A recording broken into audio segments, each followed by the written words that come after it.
We here in the West could learn a lot from those living in Asian countries, especially with regards to gold. I'll explain the shifting dynamic of what's going on right now with Asian buyers. Let's talk about it as we explore.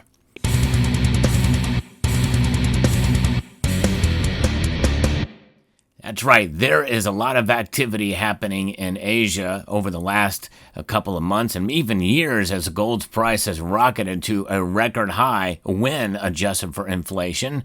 This is something that has had a massive impact on the Asian market for gold.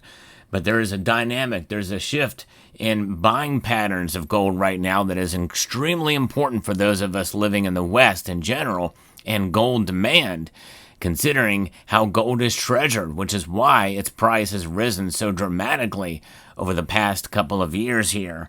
And my friends at Summit Metals, they know this all too well. And they know that buying gold can come in a variety of different ways. One of the best ways to get gold now, considering how high the prices are, is to get gold gram bars like this. The premiums have come down, normalized to an extent, but there are still higher premiums for gold like this. But it's a nice way to be able to add to your stack for sure. And with a company like Summit Metals, who has a great customer service and fast shipping times, well, I can't think of a better way to do it, especially with these exclusive precious metal wallets that are wallet size, literally. And you can put it in your purse if you're female, or you can put it in your pocket. And yes, indeed, it's a great way. These are made of metal, by the way, which is pretty cool. So check them out at summitmetals.com. And as we get into what's going on in the Asian market, especially with this latest shift and the latest dip in price, well, we're seeing demand improve, according to an article here from Reuters. This is pretty amazing to see. Physical gold demand in key Asian markets improved slightly over the last week here as a pullback in prices sparked buying interest, though volatility kept some buyers cautious, and that's understandable, as is the case anywhere and everywhere.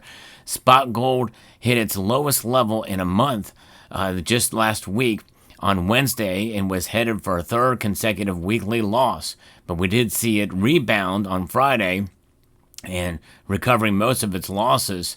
But Asian buyers are keeping an eye for those lower prices, especially with what's been going on. You may remember I reported on this channel some time ago when we started to see the prices creep up dramatically, how the government, the People's Republic of China, is telling people to buy silver.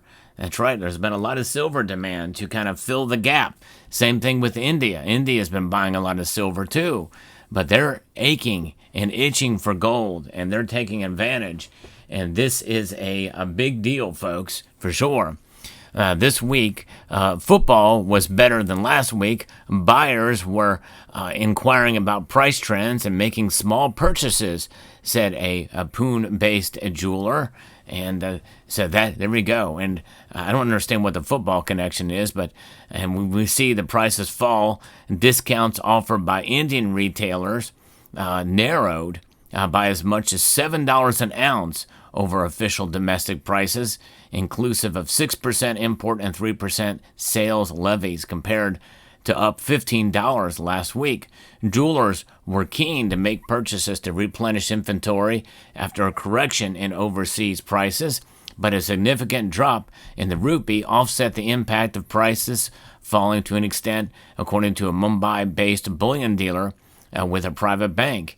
India's gold consumption in 2025 is set to fall to a 5-year low as record prices are denting jewelry purchases, according to the World Gold Council. In China, dealers quoted gold in a wide range between a discount of $4.20 and a premium of $12 per ounce above international rates. China appears to slightly buy the dip in gold.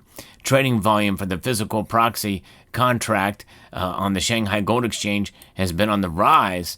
11 tons traded just last week, reflecting a renewed interest in the metal, according to Hugo Pascal at Precious Metals Under Improved. And when we're seeing, especially with the Shanghai Gold Exchange, an arbitrage opportunity forming with the shift in prices moving up higher in the Shanghai Gold Exchange compared to the rest of the world markets, that has been off of kilter, especially with silver.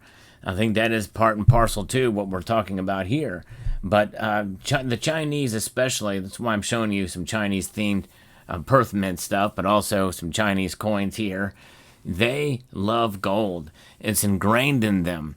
All the way back through, history, gold has been a very important part of Eastern culture in general, from India to parts of the Middle East and the Far East. It's just very, very popular, and it's not going away. And the renewed interest is something that we can grasp onto here, and I think that it's going to help propel demand, which is going to be good for the price in the long run.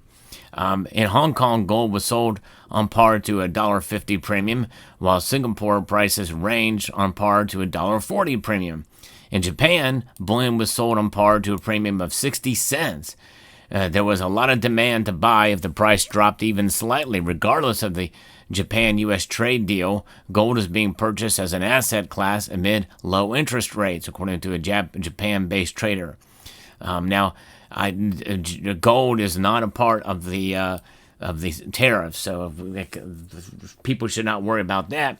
But when we think about Asians in general, looking for opportunities, dips, even small dips, $70, $80 an ounce, and they're looking at it as an opportunity to get back into gold. And you think about it, the kind of dips are still very elevated gold prices. They're hungry for it over there in Asia. And that, I think, is the overall message. They want to get back in, and they're willing to pay more now. And so what are they doing? They're taking advantage of the dips. They're buying on the dips. We can learn that lesson because I believe in gold, even though it is, hovering near all-time highs, it is still a safe store of value.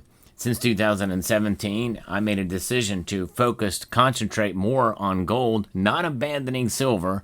I would never do that, and I would never encourage you to do that either. But I think if you have a substantial amount of silver, I think it's a good idea to diversify, and you can get in very small amounts with lower premiums now than ever before. Now, obviously, there are caveats and there are exceptions to that, but by and large, there are deals to be had out there for gold and in smaller sizes. But nonetheless, gold is something that is unique in its rarity and its desirability around the world. It's not so rare that it can't be had, it can't be purchased, but it is rare enough that market dynamics and shifts like what we're seeing, like in Asia, will have an impact, in effect. And I think this means that likely we're buoyed up yet once again with gold, with showing that it's got a very strong support level, and I believe that support level is at $3,000 an ounce. I do not see it falling much below that. In fact, I would be very surprised if it fell below $3,100 an ounce through market conditions that are sour for precious metals in general. I think both gold and silver, I think, are starting to solidify themselves with certain support levels and resistance from the downside. Now, again, many people have mixed feelings about where gold is going to go from here, but I think this shift in the Asian market and how they are buying it and are willing to get in with a little bit of a dip lets you know that they want to get right back in the game again, and even because it's such an ingrained part of their culture. And silver just does not fill that role like gold does.